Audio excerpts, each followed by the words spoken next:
들을수록 공부가 되는 본격 시사 클래스 뉴스 공감 오창익입니다.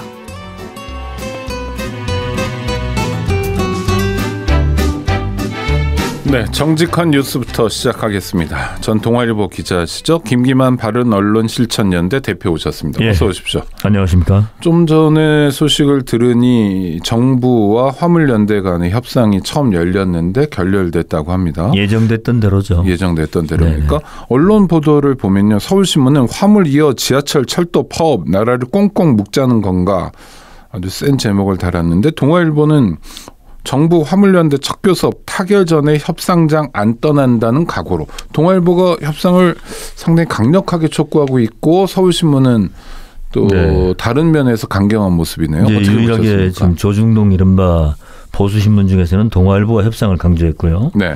경향신문과 한겨레도 대화로 이번 화물 파업을 풀어야 된다 이런 입장을 확고히 했습니다. 나머지 신문들은 별로 입장을 밝히지 않았는데 저는 결론부터 말하면 이번 화물연대의 파업에 대해서 정부가 만약에 업무 개시 명령이랄지 강경 조치를 한다면 이건 큰 파국을 불러온다. 네. 그 원인은 약속을 깬 건 어긴 건 정부다. 이걸 분명히 해야 됩니다. 왜냐하면 정부가 지난 6월에 안전운임제를 지속적으로 추진하겠다. 그리고 적용 품목의 확대를 꾀하겠다. 이렇게 약속했습니다. 논의해보자 그랬죠. 논의해보자. 이건 논의한다는 것은 일단 그 방향으로 가보자라고. 그렇죠. 네. 그런데 이걸 지금 전부 다 그냥 포기해버리고 3년 일몰제 연장만을 약속했거든요. 네. 이건 약속을 온전히 지킨 게 아닙니다. 그런데 화물연대 측으로서는 이걸 믿을 수 없는 것이 이걸 국토교통위에서 국회에서 논의를 해야 됩니다. 법률 개정 사항입니다. 네. 그런데 지금 국회에 국토교통위에 이른바 법안소위원회가 아직 구성조차 되어 있지 않습니다. 그러면 이건 이른바 립서비스 말로 하는 것이지 화물연대의 입장에서 지금 비를 맞고 파업을 하고 있는 사람들의 입장에서 보면 정부의 말조차 그것도 자기들과 약속이 다른데 그것이 법률로 제정되는 절차조차 지금 가지 않고 있다. 그러면 이런 정부의 강제 조치는 결국은 경제 위기를 강조하면서 화물연대를 불쏘시개로 쓰는 게 아니냐.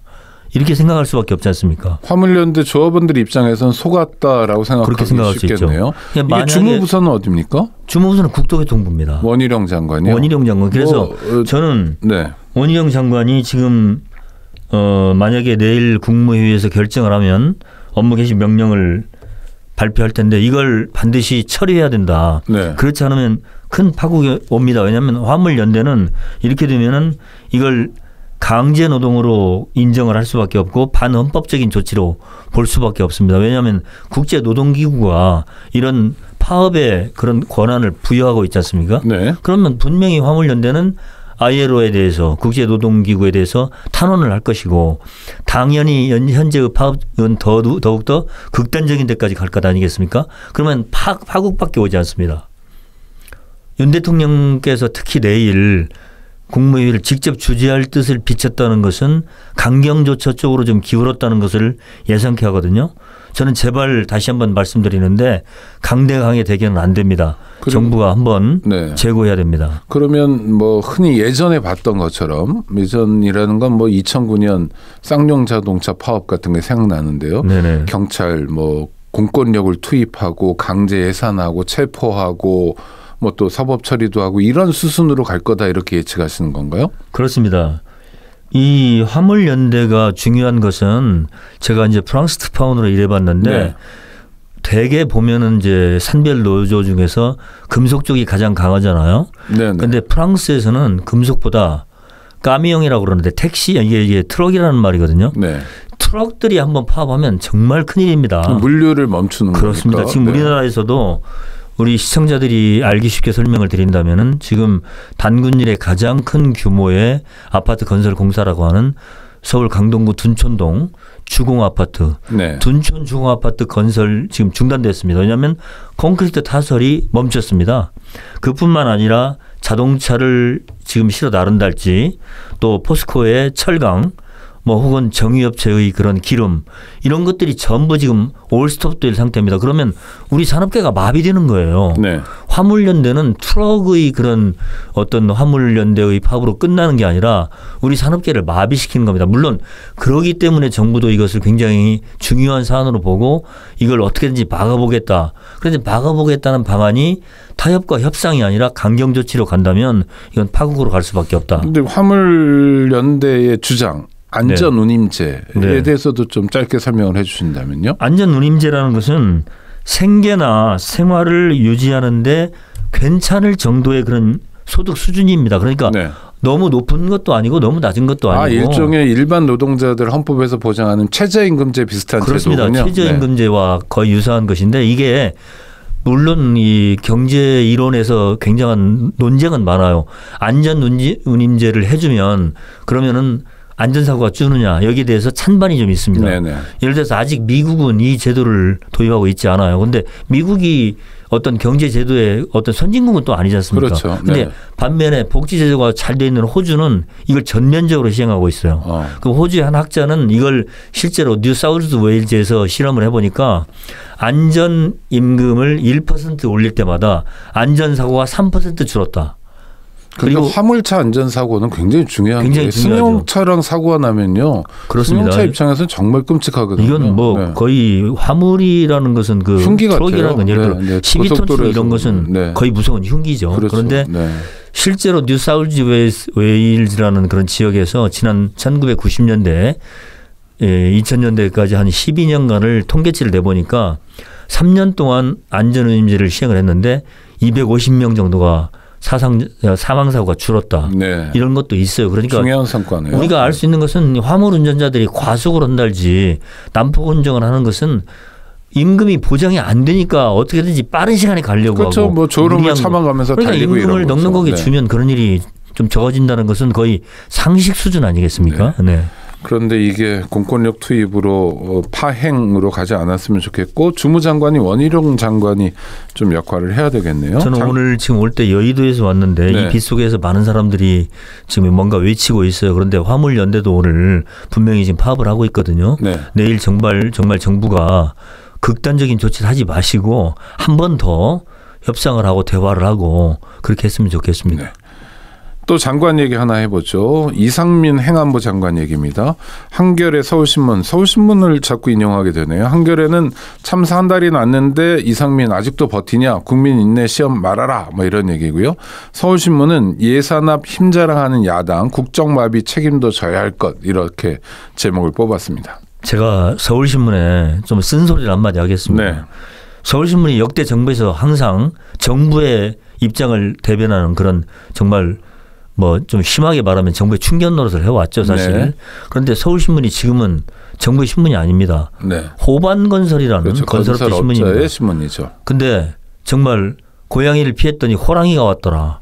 저는 그런 생각을 하는데 호반건설의 소유권이 넘어간 이후에 서울신문이 너무 심합니다. 네. 정부 편을 들어도 너무 듭니다. 지금 오늘도 보세요.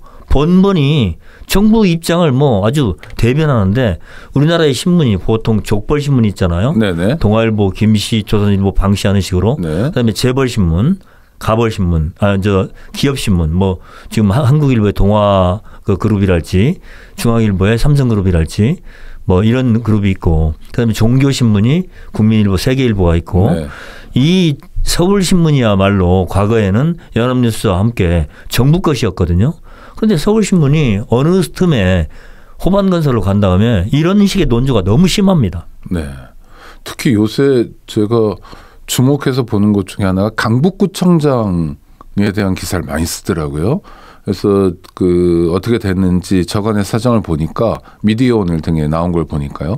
강북구청에서 개도지라고 그러죠. 서울신문 부스를 끊었답니다. 그러니까 알고 있습니다. 네, 서울신문 사장이 와서 항의 방문을 했고 그다음에 뭐 기사가 많이 나오고 있다는데 이거는 좀 심하게 여태까지 그런 적은 없었던 것 같은데. 그러니까 호반건설이 지금 작년에 불과 얼마 되지 않는 시절에 제3의 주주에서 네. 그 서울신문 지분을 인수해 가지고 오늘날 제일 주주가 되면서 이제 서울신문의 명실상부한 그런 제1 주주가 됐는데 오자마자 하는 일이 어떤 일이냐. 자, 지난 서울시장 선거 때는 오세훈 후보한테 프레스센터 사무실을 내주고 네. 벽보를 걸게 했습니다. 이것도 전혀 온당치 않은 일이죠. 우리 언론인들이 엄청나게 항의했지 않습니까? 벽보라는 게 상당히 큰 걸 걸게 상당히 한 큰 거죠. 걸 네. 걸게 그림인데요. 네네. 네. 아니 네. 프레스센터 사무실을 내주는 것도 문제가 있어요. 네네. 언론인 회관에. 그런데 걸게 그림을 엄청나게 크게 걸게 했죠. 그다음에 지금 프레스센터에 서울신문이 없습니다. 네, 그렇죠. 이사 갔습니다. 네. 그러더니 이번에는 특정한 지금 구청장에 대해서 자기 신문 부수를 줄였다고 또 보복을 하고 있어요. 이것은 언론이 가야 할 길이 아닙니다. 네. 절대 정도가 아닙니다. 저는 서울신문에 대해서 한 언론인 선배 입장에서 후배 기자들한테 정신 차려라. 네. 뭐 하고 있느냐. 이런 말 하고 싶어요. 정신 차려라. 뭐 하고 있냐. 하나만 더 다뤄보죠. 윤석열 대통령이 여당 지도부와 만찬을 했다는데 지난 금요일 25일의 일입니다. 국민일보 보도 보시죠. 야당 배제하고 여당만 만난 윤 대통령 협치 외면할 건가. 중앙일보는요. 여야 모두 비호감도 최대라니 점점점 끝없는 갈등에 질려 이렇게 뽑았습니다. 이 기사는 어떻게 보십니까? 근데 국민일보가 지도부 만찬을 비판한 것은 뭐 국민일보가 이른바 그 교육의 이제 정교신문인데 그래도 언론의 정도를 제대로 보여준 거죠. 근데 중앙일보는 이게 이른바 이게 양시양비론입니다. 네. 뭐 야당도 문제가 있다고 이렇게 하면서 뭐 사실은 어떻게 보면 민주당이 오히려 불리하게 때리는 거죠. 둘 다 비판하는 듯 네. 하지만 실제로는 여당 편을. 그런데 왜냐하면 이것은 대통령께서 여당 지도부만을 추천한 것은 누가 봐도 명백하게 지금 뭔가 사리에 맞지 않거든요. 왜냐하면 어제 오늘이 아니고 지금 취임한 지가 7개월째입니다. 그렇죠. 7개월 동안 야당이고 더군다나 그 야당이 국회 지배당이에요. 네. 그러면 미국에서 예를 들어서 지금 바이든 대통령이 야당을 어떻게든 추스리기 위해서 얼마나 노력을 했습니까? 미국 같았으면 밥 되게 많이 먹었을 옛날에 빌 겁니다. 클린턴 네. 대통령은 매번 하는 일이 상원과 하원을 다 공화당에 뺏겼기 때문에 상하원의 중요한 그런 의원들을 그 대통령 관저로 초청해서 밥 먹고 설득하는 게 일이었다고 말했어요.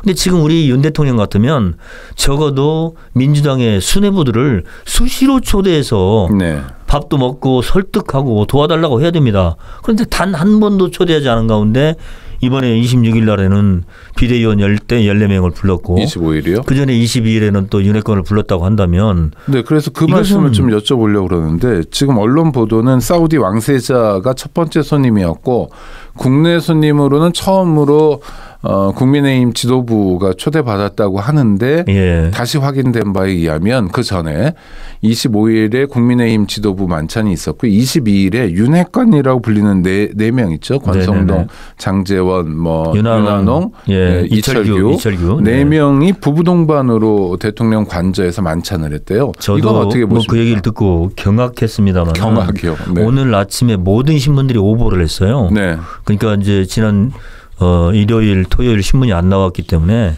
관저의 만찬 26일 보도를 이제 오늘 아침에 일부가 했고 네. 물론 인터넷에 나갔지만 모든 신문들이 대부분 어떻게 썼냐면은 한남동 관저의 첫 번째 손님은 사우디 왕자, 네. 그다음에 두 번째 손님이 비대위원이었다.